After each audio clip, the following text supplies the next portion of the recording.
Buonasera, io faccio parte dell'associazione Alice Onlus, noi ci occupiamo principalmente di promozione culturale e sociale, quindi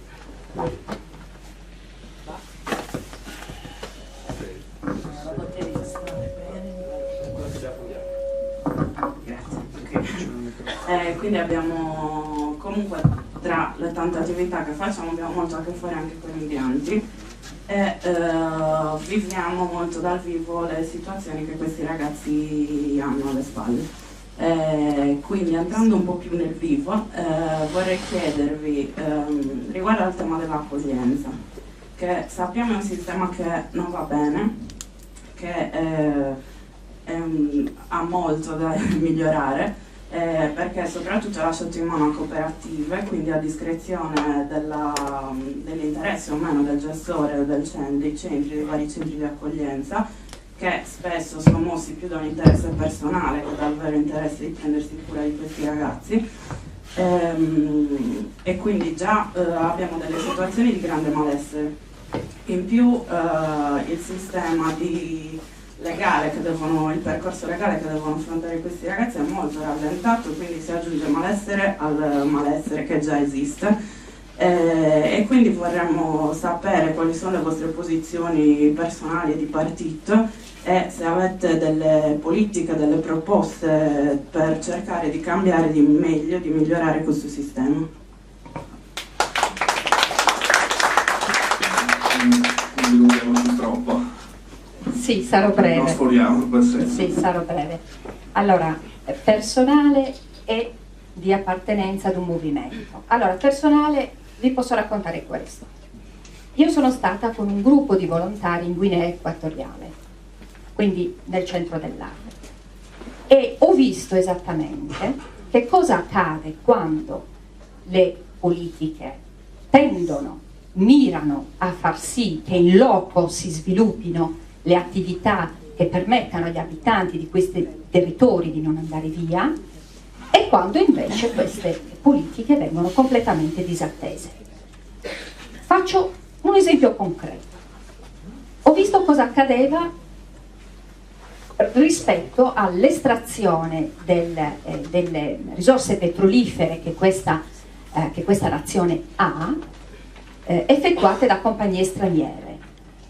Queste compagnie straniere, con i loro operatori al seguito, avevano, signore e signori miei, addirittura trasformato da un punto di vista fisico il paesaggio.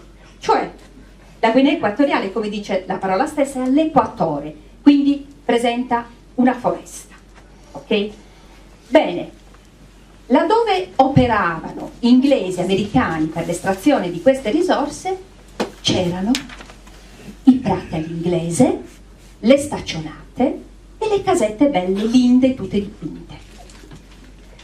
Noi del gruppo volontario sardo ci siamo adoperati a costruire un ospedale e ad aprire laboratori che insegnassero ai giovani diversamente abili delle attività professionali, soprattutto legate alla coltivazione della terra. Questo per agganciarmi a quello che è brevemente il credo del Movimento 5 Stelle rispetto al tema immigrazione. Il Movimento dice: incentiviamo le politiche di sviluppo in loco. 2. Contrastiamo le lobby che speculano sulla vita di queste persone, perché finché ci sarà una gestione mafiosa di queste migrazioni, noi non riusciremo mai a risolvere concretamente il problema. 3. Altro aspetto fondamentale. Il Movimento 5 Stelle dice: questa è una tematica talmente importante che non può essere affrontata singolarmente, ma va discussa, concertata in Europa, e va superato il trattato, la Convenzione di Dublino, che ha una storia che parte dal 1990 e che è stata ratificata, sdoganata da governi di centrodestra, diciamoci le cose come stanno, e governi di centrosinistra. Quindi trattasi di tema delicato, trattasi di tema che vede anche in questo caso un richiamo al senso di responsabilità. Il Movimento 5 Stelle dice, e qui chiudo, dice: allora è fondamentale che tutte le pratiche relative a questi ingressi siano gestiti in tempi rapidi. Non possono sostare queste persone in modo indefinito, temporalmente indefinito, perché dentro questa evanescenza, questa indeterminazione, ci sono esistenze e ci sono vite che vanno tutelate, in ogni caso. Posso chiedere un attimo una specificazione, una piccola cosa? No, solo un piccolo chiarimento rispetto a siccome c'è stata una grande discussione, perché l'ho pubblicato su Facebook, c'è stata un po' di discussione sul volantino che poi è la linea del movimento, perché sul sito poi era uguale, che aveva il grosso slogan è Sbarchi Zero, cioè che richiama un po' quello che diceva la Lega, Sbarchi Zero, e che ha tutto un suo immaginario di negazione poi della migrazione, no? Che indicava poi la possibilità di tenerli in Africa, non so in quale modo, che a me, come ho detto, Sbarchi Zero mi ha richiamato subito i campi di concentramento che ci sono in Libia, dove i migranti vengono bloccati, perché noi abbiamo pagato la Libia per bloccare i migranti, sfruttarli, chiedere riscatti alle loro famiglie, ammazzarli, venderli come schiavi o venderli insomma per spartire il corpo, come per lo smercio di organi. Vorrei capire perché, qual è questa politica? Non l'ho capito. Allora, mi spiace non essere stata chiara, adesso tenterò di esserlo. Sbarchi Zero non ha questa connotazione, nel modo più assoluto. Ho detto prima che il movimento ritiene fondamentale la gestione di questo problema in modo concertato e comunitario, in sede comunitaria, perché l'Italia come altri stati geograficamente posizionati di fronte alle coste dell'Africa o comunque del Mediterraneo, non può accollarsi da sola questo peso. È necessario quindi che la ridistribuzione sia equa e proporzionata. Quindi sgombriamo il campo dalle strumentalizzazioni. Noi non abbiamo alcuna connotazione in termini di immigrazione che possa apparentarci a visioni di tipo fascista. Sì, grazie.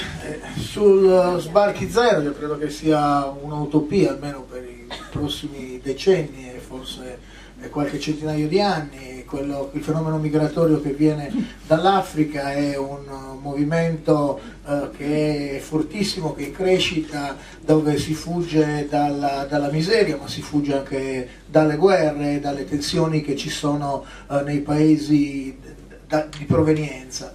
E quindi va benissimo, aiutiamoli là dove stanno, va bene, giusto, è una cosa che tutto l'Occidente dovrebbe fare, aiutare i popoli più deboli ad avere condizioni di vita migliori, però siccome questa qui è una cosa che è da fare e richiede, ripeto, decenni per essere realizzata, il fenomeno migratorio è un fenomeno con cui dobbiamo continuare a fare i conti, quindi gli sbarchi ci saranno.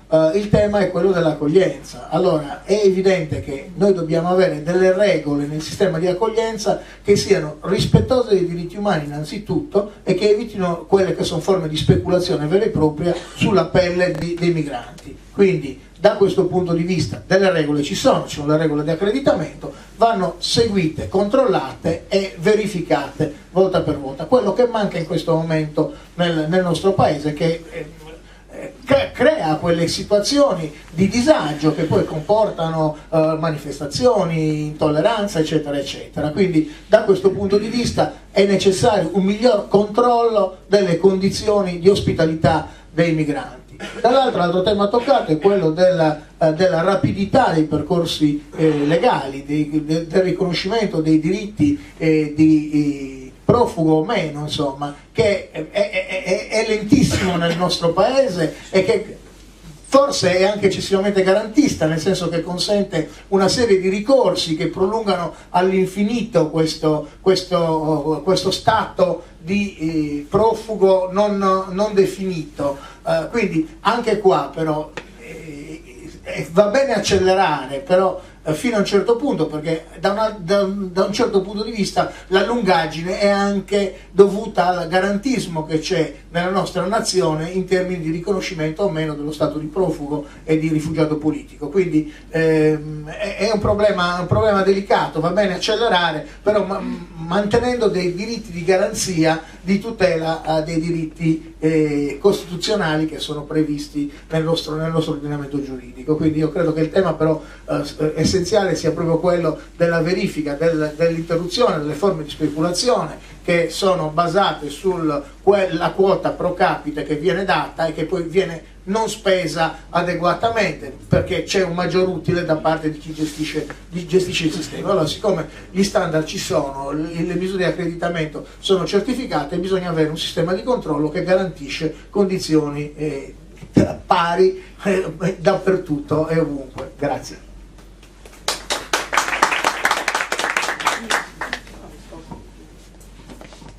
Poco fa si diceva che, parlando dei diritti, che la forza sta anche nella lotta, la forza sta anche nel benessere, perché soltanto nel benessere possiamo rispettare alcuni modelli che sono anche quelli dei diritti. Nel momento in cui tutti i cittadini, la maggior parte dei cittadini rischia di perdere una buona quota di capacità produttiva, di capacità di benessere, allora anche i diritti vengono meno. La popolazione diventa un pochino più, si chiude comunque rispetto all'altro, e questo sta un pochino succedendo in tutti gli aspetti, sia con i gay che con gli immigrati, con tutti quanti. Il problema dell'immigrazione è un problema che è sempre cioè è un problema storico che è sempre esistito. Noi stessi siamo frutto di immigrazione. Immigrazione significa che qualcuno non sta bene, cioè sono dei flussi che derivano dal fatto che in certe zone del mondo a un certo punto non si può più vivere dignitosamente, non si sta bene e si tende a spostarsi. Si tende a spostarsi e la zona più vicina siamo noi. Io penso che sì, è vero, esistono delle differenziazioni tra il profugo, tra quello che viene qui per recuperare dei problemi economici, ma sono tutte persone che hanno bisogno di ospitalità e dovremmo essere nella condizione, almeno momentaneamente, di ospitare tutti in maniera decente. Un aspetto costruttivo poteva essere quello degli SPRAL, cioè dei piccoli gruppi di immigrati che in qualche modo potevano essere ospitati un po' in tutte le comunità. Quello forse era il modo migliore. Ci sono delle quote a loro disposizione, c'è la scuola che può aiutare i ragazzi, perché moltissimi, quelli che noi vediamo per strada, sono ragazzi disimpegnati per tutta la giornata, per cui che non fanno corsi di formazione, che non frequentano le scuole, che bivacano eternamente per le strade. E noi proprio con la scuola abbiamo visto che cos'è, abbiamo potuto studiare da lontano, perché poi non è possibile avvicinarsi più di tanto al centro di via Planargia, e abbiamo visto che era all'epoca, infatti c'era stata anche una piccola rivolta interna, la disperazione più assoluta, cioè nessuno può essere tenuto in quel modo, tutti i cittadini, ma anche quelli che vengono da fuori hanno il diritto, visto che sono arrivati per necessità, hanno il diritto di trovare un'ospitalità un minimo degna. Tra l'altro grazie alla Comunità Europea abbiamo i fondi per ospitare, abbiamo gli spazi, la Sardegna è piena di paesi, 1300 paesi, cioè abbiamo tantissimi paesi in Sardegna che sono talmente piccoli e disabitati ormai, per cui c'è capacità di accoglienza un po' dovunque, e magari può essere un momento di ricchezza. Io ho visto, ma anche a Sassari, dei gruppi musicali, adesso sta lavorando moltissimo Puccio Savioli e il gruppo, per cui c'è un modo per occuparli, un modo per farli crescere e per far crescere anche noi. Cioè, se tutto questo può significare ricchezza, può significare una società migliore in posti dove la natalità è zero praticamente, per cui un domani potrebbero essere nuova fonte di lavoro, di ricchezza, di cooperazione, non vedo per quale motivo invece ci dobbiamo bloccare, dobbiamo respingere, dobbiamo insistere. Anche i vari i ricorsi, sì, i ricorsi ci sono, ma la legge Minniti li ha bloccati. Adesso alla prima richiesta il migrante è nella condizione di andare via, cosa che non è possibile. Tra l'altro oggettivamente il migrante non va via, continua a pascolare per l'Italia, per cui è un po' fittizio. Cioè noi facciamo le leggi per respingere, sono leggi diseducative per tutti. In un momento di crisi poi c'è il terreno fertile anche per il rifiuto, per la violenza anche nei confronti degli immigrati, ma poi in realtà questi immigrati, nonostante le nostre leggi, nonostante la nostra formalità e la nostra propaganda, rimangono qui comunque, creando delle situazioni di sottobosco che diventano anche pericolose. Per cui perché non provare a gestire questa situazione in piccoli gruppi che possono essere positivi per tutti? La prima entità che guadagnerebbe da tutto questo, la prima istituzione è la scuola, perché per imparare i diritti la prima cosa che si dovrebbe operare è il confronto con gli altri popoli, con l'alterità, per cui benvengano.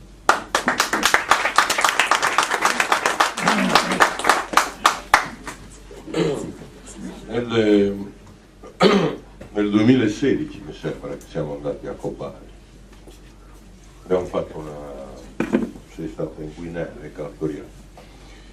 E noi che siamo andati lì, proprio in piena guerra, una delegazione di consiglieri regionali, accompagnati da una bellissima lettera del Presidente del Consiglio, con tanto di bandiera, con bordi dorati e spilline ufficiali, e non sono allestiti veramente bene. Abbiamo visto davvero la brutalità e anche la falsità nostra, in quanto parlando con GPG loro dicevano, e qua si sapeva, che chi stava finanziando l'ISIS, la Turchia, no?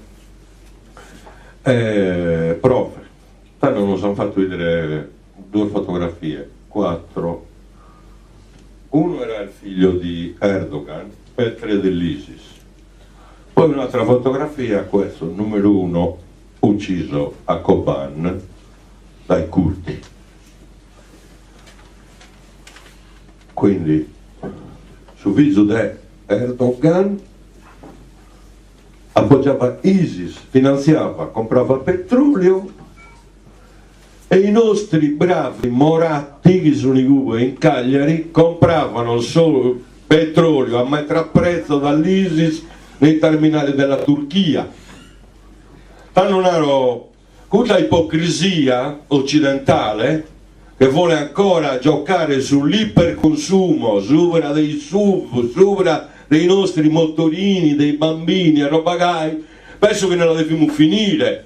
Cioè le trasmigrazioni bibliche, no, per le cavallette, le carestie, non è più gai, perché la nostra cultura, se è una cultura veramente raffinata, è perché abbiamo avuto rapporti col Nord Africa, con gli islamici, con i bizantini, con i greci, con i sollatinos e tutto quanto. Mai la costruzione culturale avviene per prove che a noi vanno bene in questo territorio, no? E non vanno bene altre, per cui la cultura si sedimenta in base ai confronti.